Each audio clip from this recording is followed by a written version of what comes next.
All right. So how did you first meet? I would say it was relatively after I got here into When our did you get recruiting here? office. I got here technically the end of March, beginning of April. It was like March 30th or 31st. Oh, this I year? reported. No, last year. Okay. Or crap, I don't even know what year that was. 2022. Yeah. All right. So you reported here. And I would say within like a few months after that was kind of when he had first like came around. Mhm. And I guess there was already some stuff that had happened priorly with Yeah, some were of the you? people on the station. Yeah, were you made aware like the first interview he came in with? Uh, so I was here when that took place. There was two. There was one that happened in 2021, Okay. and that was the paintball grenade. Yeah, so I was aware of that, like Okay. being told about it. I didn't know who he had sat down with. I Yeah. think it was more so if that was following the whole reserve center. Either Few way, months. So a few months after you got here, he came into the office. I would say yeah. Okay. And that was that whole fiasco of taking him outside and stuff. Do you remember what he said specifically when he was in here? Pretty much, he was just because he was originally who kind of talked Yeah. with him at the table. Then he kind of recognized who it was because like he truthfully would like kind of change his like disguise Yeah. in a sense every time he Came in. here, Okay. so that we wouldn't recognize who it is. Were you in the office when them were talking? Yep. Okay. My desk is still the same desk. Okay. So first desk, like right by the door. Okay. But yeah, I mean, he pretty much was just talking a bunch of nonsense about like being able to hear people and I don't know, just random stuff that you could tell like some screws were loose in his head. Okay. He kind of was stating, you know, he was trying to join now. He wanted to make amends for previous like acts.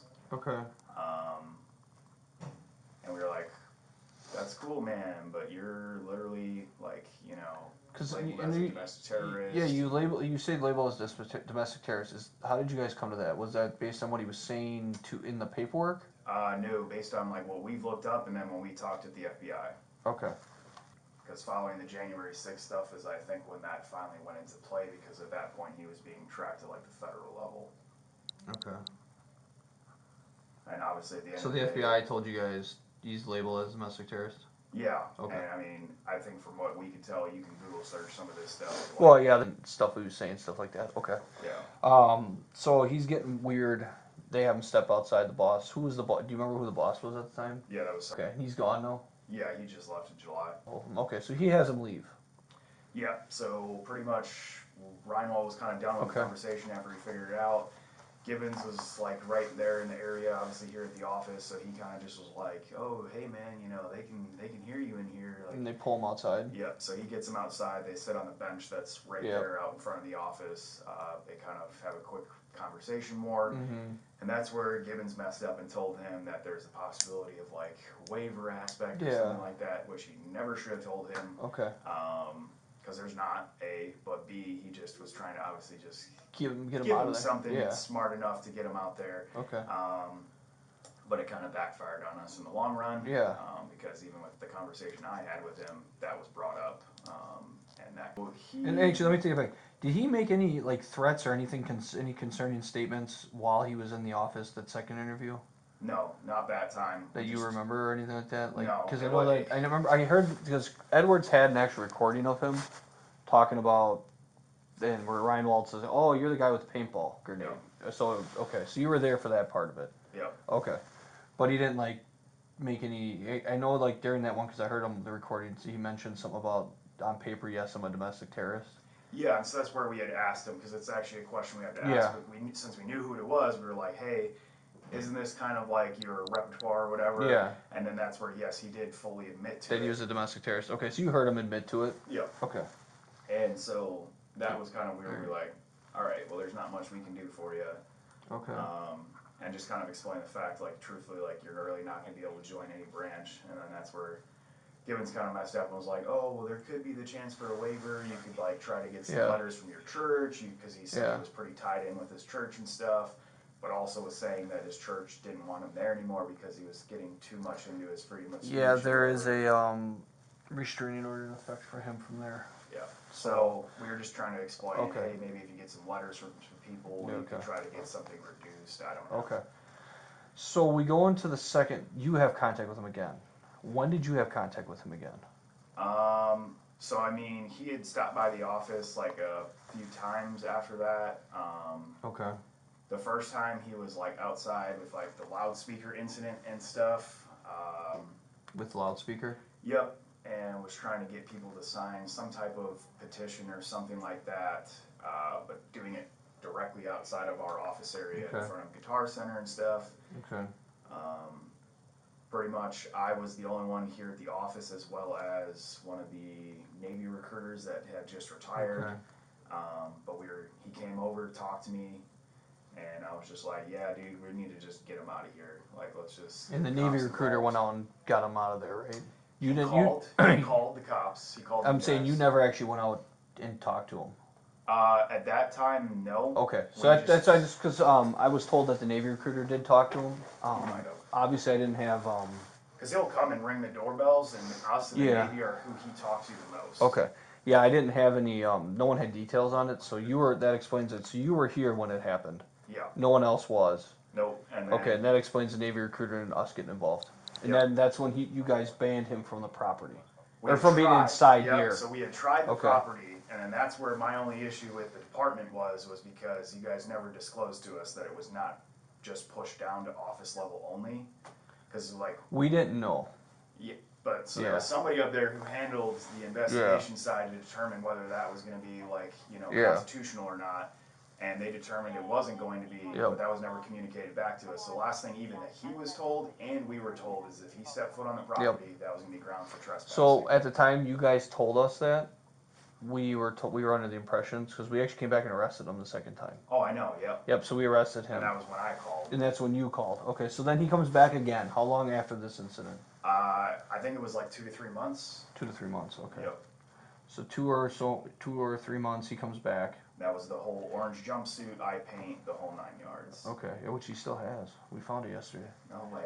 Yeah. So 2 to 3 months, orange jumpsuit, Yep. and then his black eye paint. Yep. And then And what did he try doing when he came here?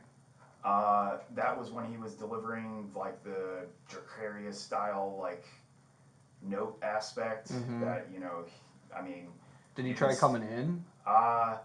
he like knocked on the door and stuff and was Mhm. just like, hey, I'm trying to deliver this. I mean, truthfully, I think his arm passed the threshold, if you want to consider that, to hand the note. Yeah. But I don't think he was trying to enter. He was trying to more so deliver this note and have us read it. Okay. He said, some mumbo jumbo. I'm pretty sure I was the one that answered the door. Okay. And yeah, so he delivered it to each branch though. And Okay. then, yeah, we kind of all just read through it, contacted security people and stuff, and then it was just kind of like, all right, And then he called us. he's not getting the fact yet, Okay. so we're gonna call. Okay. Do you remember what the note was about? So they found another one of it when we watched the recordings Yeah. that you guys released to us. Yeah. That day that they caught him out back. Yeah. They Same. found one of the notes. And Okay. that's where one of the officers mentioned okay, well you see he has the Dracarius stickers on the back of his Mhm. car from Game of Thrones stuff. Yeah. And then it's that style of a seal and stamp, and he was in the series that's labeled as a death note. Mm-hmm. But with reading through it, is a bunch of stuff about QAnon, him being the chosen one. He would always mention stuff about there's something that's getting ready to happen. We need to be prepared for it, and Okay. he says he's on some mission that he can't tell people about. Okay. And he says that in the note. The aspect of him being Okay. the chosen one and stuff like that. Pretty sure I might have a copy of it still. Okay. I'm sure it's probably one of the many notes we have. Oh, I'm sure. Let me ask you this, okay? So you had the first incident. Yep. You become aware that he's labeled as a domestic terrorist at the FBI level. You have the second one where he's out there with the loudspeaker. You have a third incident now where he comes back in his orange jumpsuit. Yep. Did he have anything else with him in that orange jumpsuit? Like anything else? Not that I know of. He pretty Okay. much just had the letters. Obviously, Okay. we weren't trying to have enough time with him to kind of figure Yep. that out. So then you read the note. Right. The note's talking about a chosen one, mission he can't talk about. You said it was a death letter or something like that? Well, that's the aspect of what the Okay. style of it is based on the Game of Thrones series, and Okay. even the officer pointed that out with him having the sticker on the back that talks about Dracarius and stuff. Mhm. So you get all this, right? He's clearly, for some reason, just picking. He's got his full energy directed on you guys. Yep. Um, are you guys starting to like? I guess in when I use the word fear, it comes because everyone has different. I don't know if you've ever been deployed. There's a difference between fear of what you're going to battle, right, and then a fear of some dude. So when I ask, I'm gonna ask, and I just want an honest answer. Did you start having like a fear of him, like maybe he would follow you home, or he would start trying to direct his energy at you, or So not at this exact point, but okay, kind of after this was when it was the situation that he had my name. okay. So we go from this, the letter. We arrest him. Then we have another incident. So that was when he had my name due to this, and that's Okay. when he filed, because everything was through your guys' municipal court. Yep. He filed a subpoena for me through the county court, where they knew nothing about the case, nothing about the court. They don't know who he is. Do you know what? He Remember what just- county? Yep, Waukesha. Through Waukesha. Okay. Yep, I called them, kind of tried to have a conversation with them, and the lady was not liking me, so. So you filed the subpoena through Waukesha County Yep, where they with knew your name. nothing about the course, but he had my name and information somehow because I think it was released when I was the one that called to get him trespassing, because they obviously asked you Okay. his charges. They had to ask for my name and number and stuff Okay, and where did he send that subpoena? directly to here. So he sent it here. It's not like he didn't send it to your house. He sent it here, right? Yep, because Okay. the only address he had, because everything for our address was listed as the address for here, but he had my name. However, you go on Google, you type my name, you pops type up. address, it Okay. pops up like that. And like I said, I live right down the road. Okay.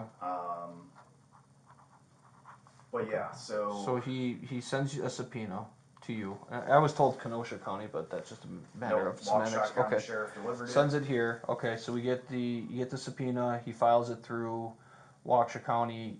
Comes here. Did the deputy drop it off, or was okay? So a deputy came and served you. Correct. Which okay, And I had no explanation of what it was. He was just like, "Hey, this is for you." And I was that like, happens a lot. And Yeah. I thought it was just because I was gonna have to like come to the court Testify, case. yeah. To testify or something, because And when you called, they're literally like, right no before idea. that Yeah. was when the lady that's like the current like intern at the courthouse, at the municipal courthouse, she had stopped by here because she was trying to work with our security and S2 to figure out the like stipulation of what we own, because I guess in some cases you own like the concrete like 5 feet out in front of the door. Yeah. And if he had stepped foot on that, then it would be trespassing. Okay. But per our contract, that was not a thing. Mm-hmm. And so she was trying to get the information to figure that out. Okay. So you're saying if I Google you, your name pops up with your address? Yep. Okay. I did it myself, directly Okay. following all this taking place and him having my number and stuff, or not number, but my name and everything. I did it myself. And you just like, wanted to see if you can get it? Okay. Yeah. Did you become fearful at that time he could do that? Yeah, I mean, Okay. I went to my parents' house, I grabbed a... So you didn't state, okay, so you didn't state, yeah, you didn't state, so what you're saying, did you state your house though, or did you go state your parents? No, I stayed in my house. Okay, but you were fearful enough where this dude might come, you actually kind of, and it's not against the law by any means. Yeah. You are fearful because obviously you're aware of what this dude's capable of. You're Yeah, worried about and- you're worried about him Googling you. Yeah. You're worried that this guy obviously, and you probably, did you see what they all collected when you? Yeah, so I know Okay. the FBI collected AR-15 and stuff Yep. like that. So like obviously it scared you enough where you brought your guns to your house to protect yourself. Correct. That's okay. Also, I have a pregnant girlfriend and stuff at the house, so she was fearful in a sense because I had to tell her about this. She was worried. Obviously, we have dogs at the house, and it's a factor of like she's worried about the dogs being home by themselves. Can I ask what are you fearful he was going to do? Like try to harm you, kill you? I mean, harm obviously, your he's family? done enough here at the house, Yeah. the office, and he would come here enough that my house is right down the road. So it's not too simple to kind of figure it out. And you know, he would do a lot of like, I'm sure driving by and like staking out or whatever to figure out what he was gonna do. Do you think he was capable? Do you think in his mind, in his mentality, do you think he's capable of inflicting death, harm, bodily harm? Yeah, Okay. based on how things escalated with him targeting the vehicle, then after kind of me, that's why we kind of let him continue to vandalize the vehicle, was because his kind of target of focus shifted. Yep. Because before that, our command had called telling me, hey, if you are too fearful or whatever, like we can put you up in a hotel or pay for it or whatever. But I was like, I don't think that's going to be necessary. Like, I'm capable of dealing with stuff in my house. So obviously it rose to a concern level where the command staff even was willing to get you out of that house. As well as maybe didn't want me working at the office Okay. at the time being. And then that was why partially too, we didn't work at the office for like 2 weeks. And then I understand he sent you text messages. Yep. And this was after this, right? Yeah, because so on the paperwork, I obviously gave that to my command team and security people. Our commander accidentally called his number because he thought it was the court's number. Yes, I heard. And then he sat there talking to him, and then your commander got text messages too. Correct. And so Yeah. then because of that, though, then that's when he kind of had reached out to me. Because at that point, I think I might have texted him. I would honestly have to. That's fine. Yeah, take a peek. So what I'm gonna do, based on everything so far, is I'm gonna actually list you as another victim, Okay. and we're gonna we'll amend the complaint. He's already convicted. He can't be here within 2 miles, but based on kind of things you're telling me here, I'm gonna label you as another victim too, and we'll try to get the restrictions imposed on your address too. Yeah. So I have as a victim because he was here. The victim because he's sent in those weird messages to Gibbons, plus all the stuff he's done here, and the fear that those two have. Yeah. Based on that, he can't be within 2 miles of them. Okay, it does sound like you kind of have been the primary for this. Yeah, I would So say me more than. yeah, and the thing is I haven't had a chance to talk to you. Yeah. So I'm listening to this. It's kind of like, okay, you've have Because I had 4 another instances. conversation with him after this. You did. Yeah. Okay, let's Because talk about after- that one. Yeah, so after the commander called him and stuff, we were supposed to set up a meeting to talk to him. So okay, and it's funny because he talks about this. Okay. Correct, and it's in a letter that I have in my drawer that I've also like showed the previous officer we talked to and Okay. stuff that time we called. Do you remember when this was about? It would have been a little before August 30th, because the text message you gave me was on August 30th, which I think was only like a few days after. Okay, August. And who scheduled the meeting? You and him, or he tried to So schedule? originally it was scheduled by the commander. Okay. And we set it up. I called your guys' station Okay. to be like, hey, are we capable of doing this meeting here Yep. due to the individual? They said, yep, that shouldn't be an issue. However, our higher command and security people were like, nope, you guys are not allowed to do it. So we had to cancel the meeting. My commander explained to him, we can't do this because we're just not allowed to. They don't feel it's safe, whatever. So it was under an understanding the meeting was canceled. However, that following Monday, he still showed up to your guys' station location, and we obviously didn't show up. And he, I guess, stopped by the office shortly after that to drop off these letters and stuff, which he then delivered to some of the people in the office, and I was not present. I came back about maybe an hour later, and then that's when they gave me the paperwork stating he had stopped by, that we missed a meeting, and I was like, well, we had already canceled it, so I don't understand. So he came to this location with the paperwork for you specifically. Yep, and then, you know, in that paperwork and stuff, he talks about my commander, how Did you he give that spoke to us already? I can give it to you again, but Yes, I'm pretty please. sure I did. Okay. And then he, you know, talks about all that in there, talks about some more stuff of just like what he wants, I guess. Okay. But yeah, he had enough time that he typed up a letter already describing the fact that we had canceled the meeting, whatever else, so it didn't make sense as to why he's complaining we didn't show up. Okay. Okay. So due to that and just kind of getting tired of him, I was like, screw this, I don't care what my commander says. So I called him up and I was like, hey, can you come back down here to the office and we can have a conversation and kind of hash this out? That was why we wanted to have the meeting, was to kind of amend what was going on, being like, hey, this was a misunderstanding. We both were told if you came back here it was trespassing. We truthfully just don't want you around here doing this stuff. Find somewhere else to do it if it's what you truly want to do. And you were trying to get this solved because you don't want him obviously following you. Correct. So you're trying to get it resolved here at the office with everyone else present, so that this dude doesn't show up at your house. Yeah, and just so it doesn't kind of continue any further, because at this point I still wasn't released from having to show up to court. I was still being told I was going to need to, as well as that they were trying to figure out whether lawfully I was going to have to or not. Okay. Okay. But with within that meeting, it was like a 20-minute meeting out on that bench. We kind of went through everything. You know, I tried to explain it to him, like, look, dude, you have kids. You know, I'm sure their kids want their dad around. You've already been in, you know, jail and stuff before this. Like, why are you doing all this stuff? And he just explains, well, I'm doing it so my kids can have their rights further on down the road. And so obviously the meeting was there was no point. There was nothing that came out of the meeting. at the end, it was supposed to. Okay. At the end, he was like, because I explained to him, like, hey, I'm not supposed to be having this meeting with you, and I'm still having it.